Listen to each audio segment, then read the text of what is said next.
first speech as U.S. President before the United Nations General Assembly for Joe Biden. No mention made of scuttled submarine deals, recalled French ambassadors to Washington and Canberra. Instead, the U.S. President talking up the ties that bind. Over the last 8 months, I prioritized rebuilding our alliances, revitalizing our partnerships, and recognizing they're essential and central to America's enduring security and prosperity. So how artful a dodge was it? How high the stakes in a speech where Biden also pledged he was not seeking a new Cold War? The U.S. president calling out many authoritarian regimes, but never mentioning China by name. Biden, who later sat down with the Australian Prime Minister, and this just after last week's surprise announcement of a new Australia-UK-US alliance aimed squarely at Beijing and leaving out France. Ahead of Xi Jinping's speech by video link later to the General Assembly, both superpowers want to project strength amid a growing military rivalry and after a pandemic that's shown up the West's reliance on goods and technology made in China, where now a potential property bubble burst holds the potential to become the whole world's problem. Europe and the rest of the planet beholden to China's strengths and weaknesses, the way Europe's also beholden to those of the United States. Before the fall of Kabul, Biden's speech at the UN was billed as the grand return of Washington to the fold of nations who support and cooperate with the international community. Now, after an Afghanistan withdrawal where the rest of the West had to play by U.S. rules, and amid rising tensions over America's tech dominance, what does the New World Order really look like as seen by the new man in the White House? Today in the France 24 debate, we're looking at Biden's world, and joining us from Washington, he's a former advisor to the French Foreign Service. Pierre Morcos is a visiting fellow at the CSIS think tank. Thank you for joining us. Thank you for having me. In a previous life, he was a Beijing correspondent, Pierre Aski, foreign affairs columnist for flagship public radio station France Inter. Hello. Nice to see you as well. Annick Cizel, associate professor in U.S. foreign policy and transatlantic relations at the Paris-Sorbonne Nouvelle University. Good evening to you. And Jean-François Di Meglio, editor-in-chief of Asia Trends and founder of the Asia Center think tank. How are you? Hi. The France 24 debate, where you can join the conversation on Facebook and Twitter, hashtag F24debate. Yeah, no mention of the word China or the word France in a speech where Joe Biden instead hailed multilateral institutions like the United Nations. We have reaffirmed our sacred NATO alliance to Article 5 commitment. We're working with our allies toward a new strategic concept that will help our alliance better take on evolving threats of today and tomorrow. We renewed our engagement with the European Union, a fundamental partner in tackling a full range of significant issues facing our world today.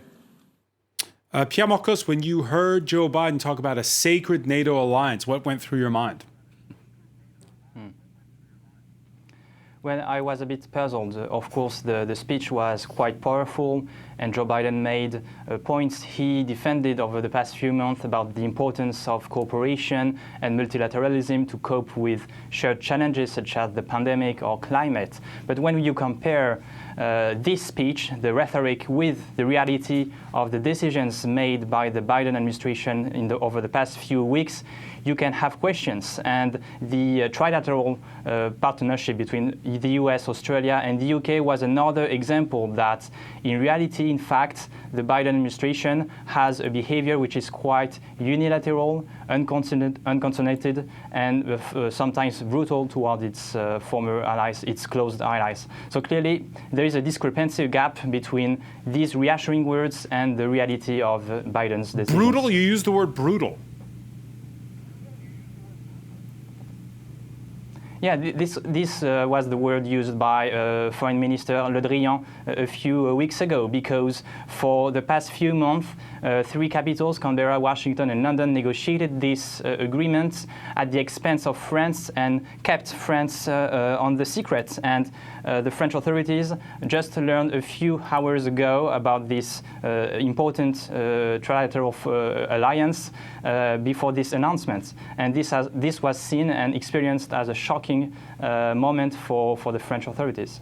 And there's the optics of that speech, Annick Cizel, before the UN, and then just afterwards, a bilateral, a sit-down on the sidelines of the UN General Assembly with the Australian Prime Minister, where Joe Biden said, quote, "The U.S. has no closer or more reliable an ally than Australia."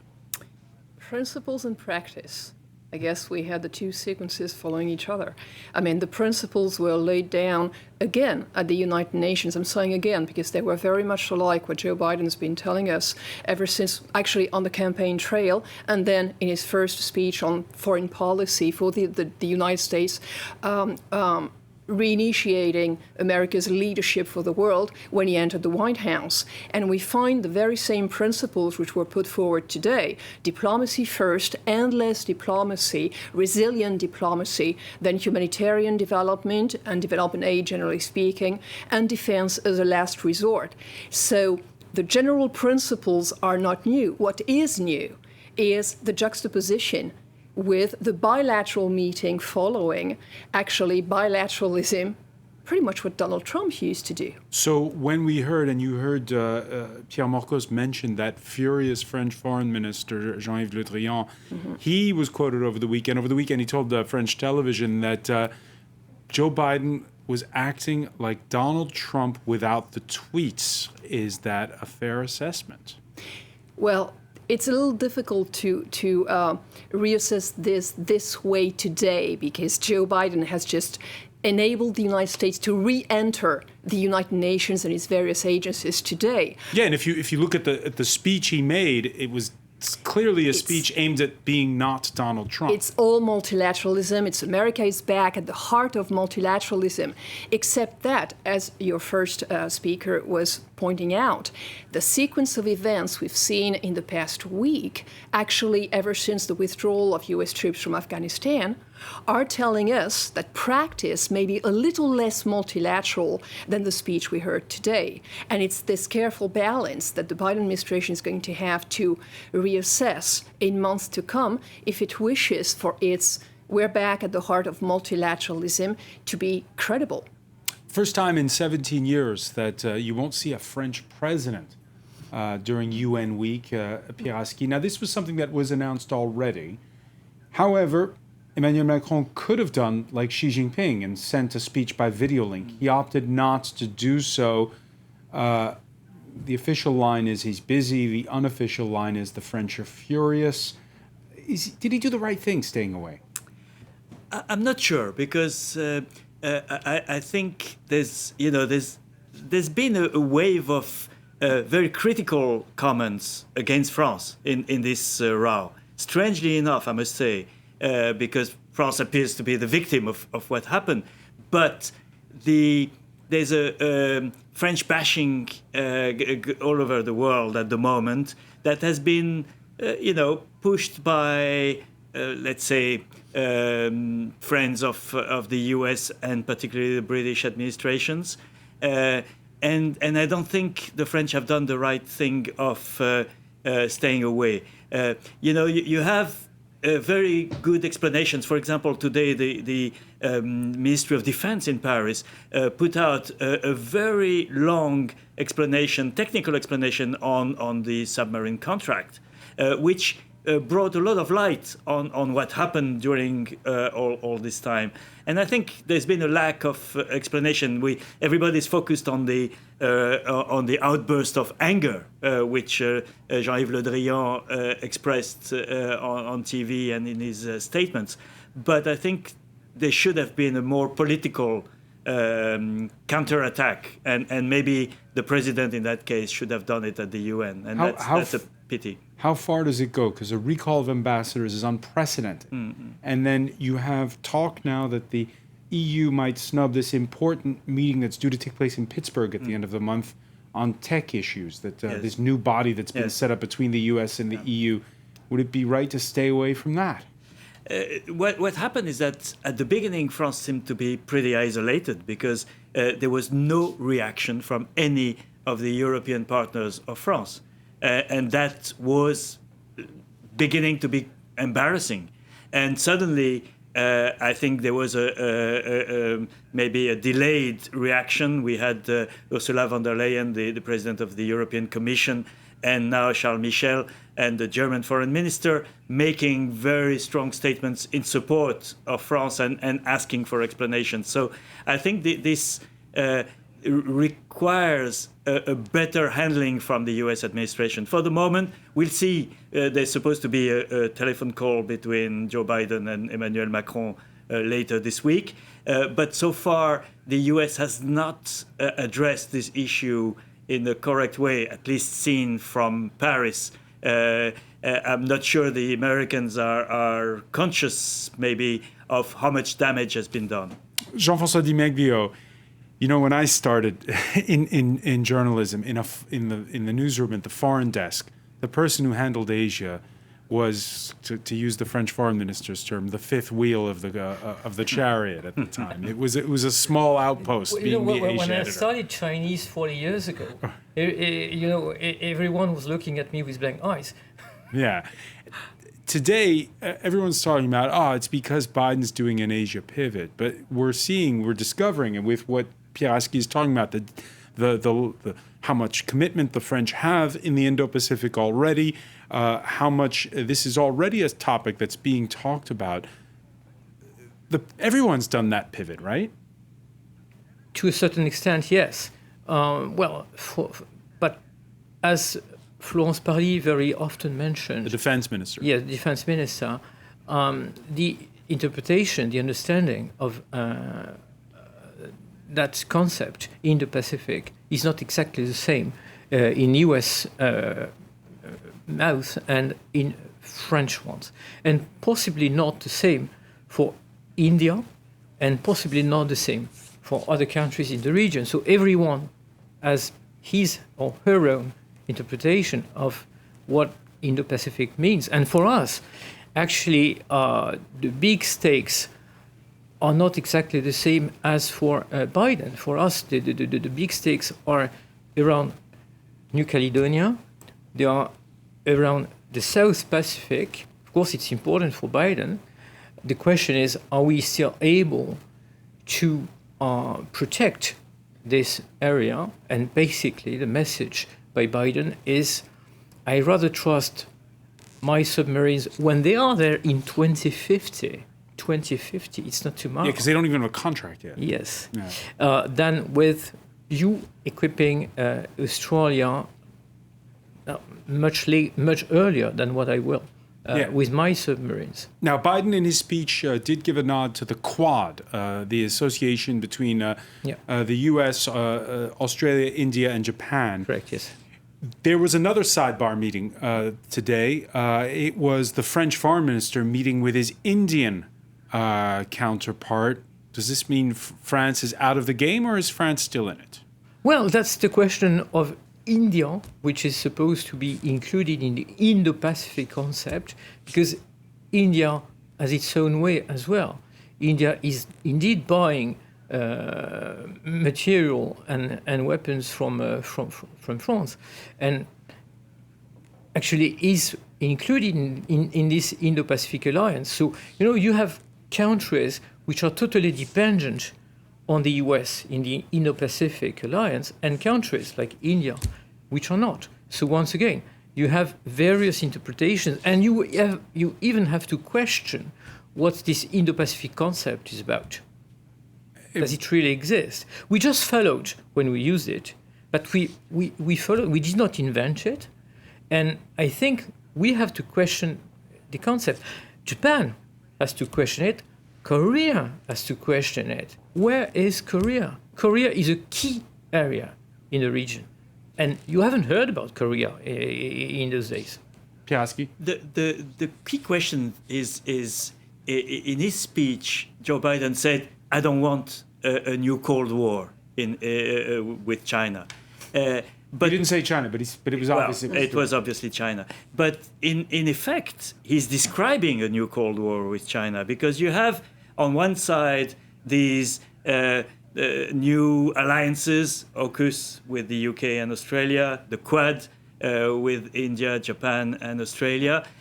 So you have the kind of setup of containment that you had during the Cold War with the Soviet Union, with a number of military alliances. And on the other side, he announced and he reaffirmed. I mean, it was already announced at the G7. We're going to build infrastructures in the world. That's an answer to the Silk Road program, the Belt and Road Initiative by China. He, made this push for democracy against authoritarianism. So you have the Cold War that is taking shape. And in that Cold War, is there room for different interpretations? Like Jean-François just said, the Indian way, the Australian way, the French way? Or does everybody have to align with the US as the leaders of the free world, as they used to say during the First Cold War? So, Annick, is it the US's way or the highway when it comes to dealing with China? Well, it has to be the US's way, at least today, since Joe Biden is also ending America's isolation by claiming multilateralism back. I mean, we need to remember that one of the effects of Donald Trump's choice, not just to sideline the United Nations, but to denounce, to oppose strongly the United Nations or any kind of supranational institution, including the European Union. One of the consequences of this was to isolate America. And we need to keep in mind also that when Joe Biden is praising partnerships and alliances, it's also to de-isolate America because they need those partners today.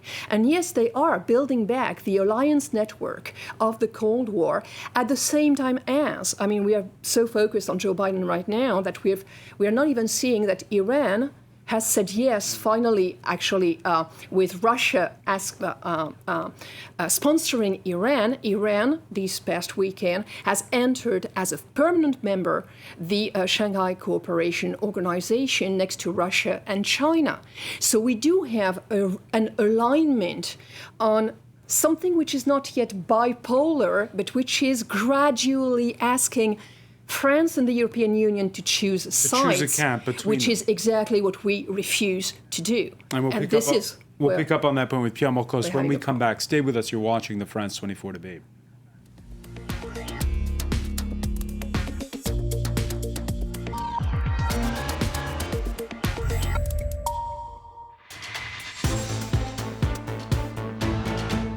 Welcome back, or welcome if you're just joining us. It's the France 24 debate.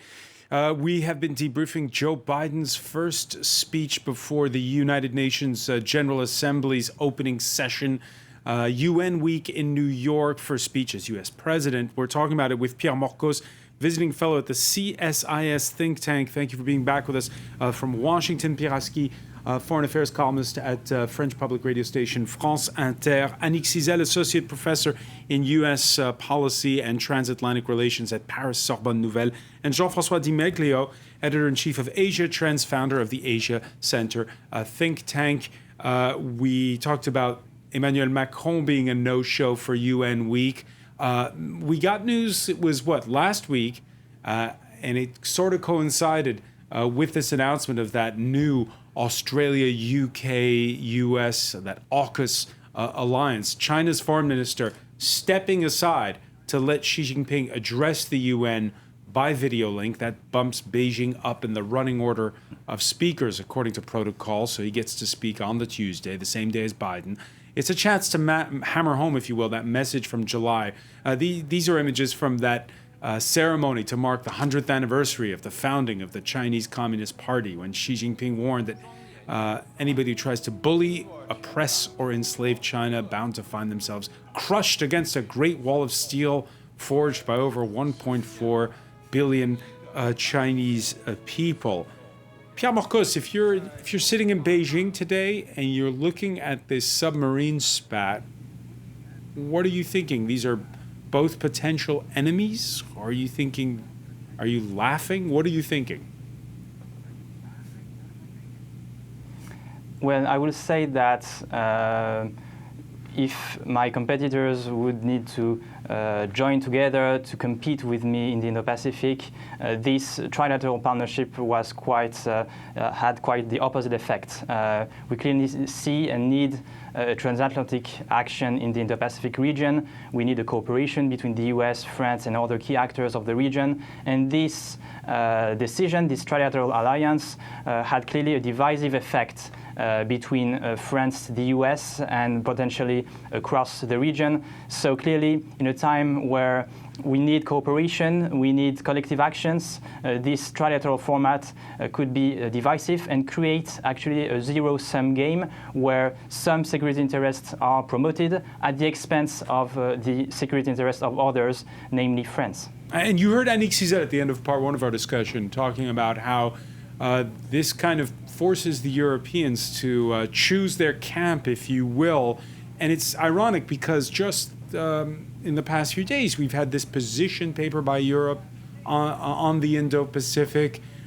We've had stronger language at the end of last year against China over human rights abuses and against the theft of intellectual property. Is it a case where the Europe has to choose a camp, or can there be sort of a middle path?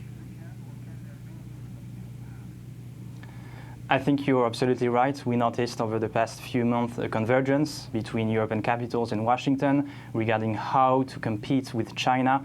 Both Washington and its European counterparts saw China both as a systemic rival but also as a competitor and potentially a partner.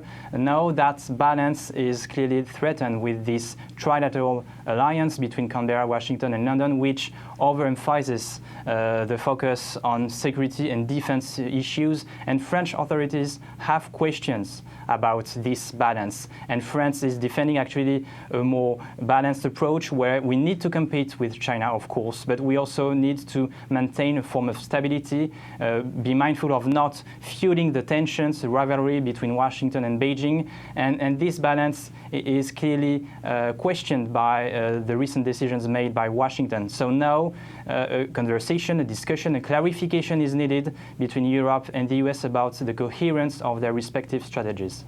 Yeah, Jean-François Di Meglio, trying to strike a balance, yet COVID hits, and suddenly it seemed like every day we had on the news the French finance minister saying, why are we outsourcing our pharmaceutical industry to China? Why are we outsourcing these key sectors of our economy to China? It sounded a lot like France was aligning itself with the United States. Well, this is, of course, a figure of speech. You know that it won't be that easy to rebalance the sourcing of quite many materials.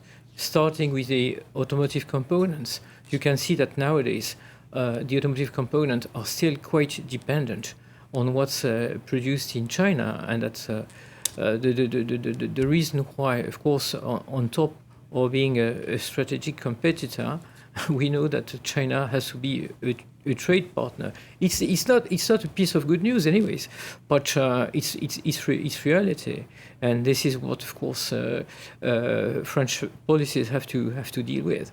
By all means, I think these days Xi Jinping needs a lot of comfort because of what's happening in the real estate market, and probably what's happening between France and the US is giving him lots of comfort. Lots of comfort. Let's talk about the real estate market. World markets, which have the jitters this UN week. This amid fears over a real estate conglomerate called Evergrande, with no sign of a bailout yet. Some fear that we'll have a property bubble burst with global implications. It's got an estimated $300 billion worth of debt. $300 billion. Some, though, are playing down the chances of default as spelled out by ratings agencies. I do believe there's always a plan from the China government. As I said, they are just waiting out. They want to teach Evergrande or other developers a lesson that, if you don't listen or if you are overexpanding, then you might pay a price for that. Do you agree? It's a case of cheer up, it may never happen, Pierre Aski? My feeling is that the Chinese Communist Party cannot afford to let down Evergrande, because there are millions of small shareholders, people who are waiting for apartments and so on. There's a potential for social unrest and social explosion, and that's the worst thing that Xi Jinping wants a year before the party congress that should give him a third mandate. And so there's he's trying to strike a balance between, as your subject just said, teaching a lesson to those who have played with fire, speculation, this elite businessmen from the private sector who have gone too far, and on the other side, limit the damage in terms of social unrest. So my feeling is that there will be a bailout somehow, probably a collapse of Evergrande, but the pieces will be taken by the banks and the public sector. So if we are headed towards a Cold War, it's very different from the one between the United States and the Soviet Union. With Annick Cizel last month, we were wondering if the U.S., with that unruly exit from Afghanistan, was a giant with feet of clay. When you look at this real estate bubble issue in China, is China a giant with feet of clay? China has its own frailty. It's obviously a country that has undergone incredible transformations in the past 3 to 4 decades, and it has made some economic experiments. Some of them have been stopped, some of them have collapsed, and some of them have been successful. So China is still in that process, and at the moment what you see is an attempt by Xi Jinping and the Chinese Communist leadership to impose more control on the economy, including on the huge private sector giants. So I think Xi Jinping is really on a path to exert very powerful control on the economy, to face the outside threats and to face his own challenges inside, because he's entering next year unknown territory. He broke the rules set up by Deng Xiaoping of only 2 mandates. He's going to make a 3rd mandate. There's a party congress in exactly a year's time. So he needs to have full control of the situation. Annick Cizel, in Joe Biden's speech, he talks at one point about authoritarian regimes, saying the era of democracy is, I forget his exact words, dead or dying. When you listen to Pierre Aski discuss how the current leader of China wants control over all aspects of life for 1.4 billion people, what was your thoughts when you heard Biden say those words? Well, he also made a very long reference to the fact that democracy is everywhere, that democracy lies with the people, which was actually one of the tools of the United States at the time of the Cold War against the Soviet Union, when the US hijacked people's capitalism, the capitalism of the people, meaning that we, the people, which are the opening lines of the US Constitution, trying to play up what the United States does best, civil society, grassroots democracy, in order to revive what they can't reach, that is authoritarianism, whether in China or possibly in Turkey, a US ally officially within NATO. Addressing at the same time, and this is the very tough balancing act of the Biden administration right now, addressing at the same time the rise of authoritarianism at home, meaning Trumpism at home. Again, we didn't see that last weekend. There was a demonstration, a far-right demonstration in Washington, D.C. in support of the Capitol, renegades revolt of January 6th. So he's got to address at the same time the rise of or the demise of democracy at home and internationally speaking, which is where he needs his allies and which is why he's also building up. This speech was also a stepping stone to his summit for democracy, which is to be held at the beginning of December. So, Jean-François Di Meglio, let's get to the heart of the matter. Annick Cizel has served up the plate well.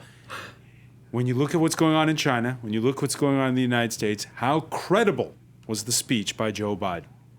Well, to someone like the famous Graham Allison, who establishes statistics about the cases where 2 countries facing each other go to war, Graham Allison must be very happy because, in a way, what Joe Biden is saying, not saying explicitly, but implicitly, I do have an enemy, I'm pointing fingers at that enemy, and I'm just making that step which Graham Allison very often points out as the extra step, the mile too far, where you really get closer or too close to going to war.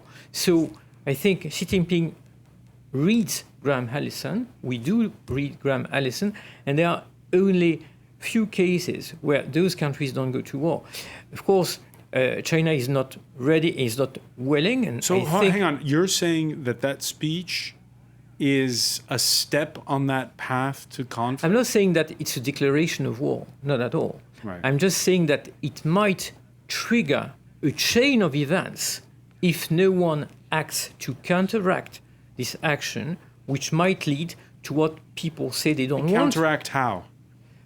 Well, it's what we used to call escalade in the old escalation. days. It's escalation. It's exactly escalation. This is what, yeah. Pierre Morcos, is that how you heard that speech?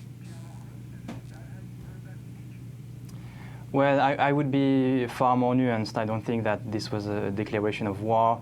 I hope that Washington is not on the path of war with Beijing. Actually, President Biden said the contrary. He's quite mindful of not entertaining a Cold War mentality, and he's trying to have a broader approach and also a cooperation with allies. But the main problem, actually, from a French perspective, is this divisive approach defended by Washington, and the fact that Washington is prioritizing certain allies, notably Australia and the UK, is prioritizing certain tools, notably the military tools, and this leaning toward a more defense and strengthful posture from Washington could have destabilizing effects, such as similarly to the Trump posture over the past 4 years. So this is a concern from France, and we will need to have a discussion about that. Piaski? I think what was not included in the speech, and which is the scene from this crisis, is Taiwan. There was not a word about Taiwan. Obviously, this is not the place to talk about Taiwan, the UN General Assembly. But that's where it all... Or Hong Kong, for that matter. Yes, Yeah. and Hong Kong is part of China. Taiwan is out of the reach of China, and China wants to grab Taiwan. And if there is a conflict, it will be around Taiwan, in the Taiwan Straits or in the South China Sea. And because the issue is, does Xi Jinping at the moment believe that the US will fight for Taiwan or not? That's the only question that is valid at this stage. And if he thinks that the US is not going to fight for Taiwan, he might test it. Xi Jinping wants to be the man who will bring Taiwan back in the Chinese fold. That's the only piece of the Chinese world that is still missing. Hong Kong and Macau are back. Xinjiang and Tibet have been tamed. So Taiwan is the only piece that's left. Annick Cizel, I want your reaction to something Pierre Morcos said, which is sort of a militarized approach to the region. And you could say the French they weren't selling submarines for tourism; those were military submarines. But more importantly, one of the key moments in that speech by Joe Biden was, "I'm the first U.S. president in 20 years standing at this rostrum who heads a nation that's no longer at war." Yet, and one of the things was this militarization of foreign policy, is it still continuing? Is it still going to continue in the future? That's the very principle of what we call a Cold War. Not being at war at the same time as militarizing officially in the name of preparedness, and we heard a lot about preparedness today in this speech. After the Secretary General of the United Nations, Antonio Guterres, gave an interview to Associated Press saying that the U.S.-China relationship, I was going to say, is dysfunctional at this stage, and that they must absolutely avoid a Cold War. So this was the preamble to the opening of the UN General Assembly. The Secretary General warning about that climate, that atmosphere of a new Cold War, of escalation. Words do have a meaning, are performative when you're the president of the United States, something Donald Trump had a lot of trouble with. Joe Biden has the experience, and he knows that when he says that his diplomacy is going to be relentless, not just endless, which he says later on in the speech, but relentless, like is going to push. Soft power means power, and that we'll only use the military as last resort, but they are not renouncing military intervention. And a detail we keep forgetting as well, which is that under Barack Obama, the United States established a U.S. military base and actually embryos around Australia. I mean, first at Darwin, so Australian military bases with a U.S. military base embedded inside the Australian base. That is, the United States is contributing, has been since the end of Barack Obama's second term, to the militarization of the South Pacific, using Australia as its pivot. And Pierre Morcos, again, when we had the fall of Kabul on August 15th, there was this idea that the U.S. was going to move away from a militarized foreign policy. You're saying that's not going to happen?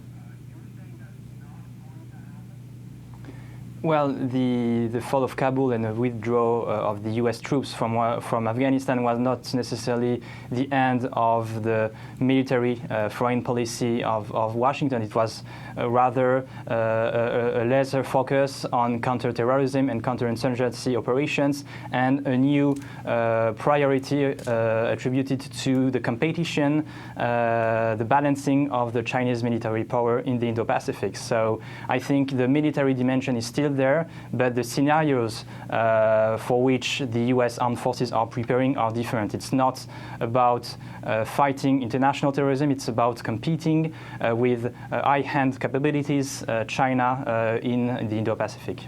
Last question for you, Jean-François Di Meglio. The United States is the world's #1 economic power. It's the predominant superpower. Yet one of the big criticisms the last week has been, with all this spat with France, is that Americans have trouble getting the rest of the world, understanding the rest of the world. Is that a fair assessment when you look at what's gone on?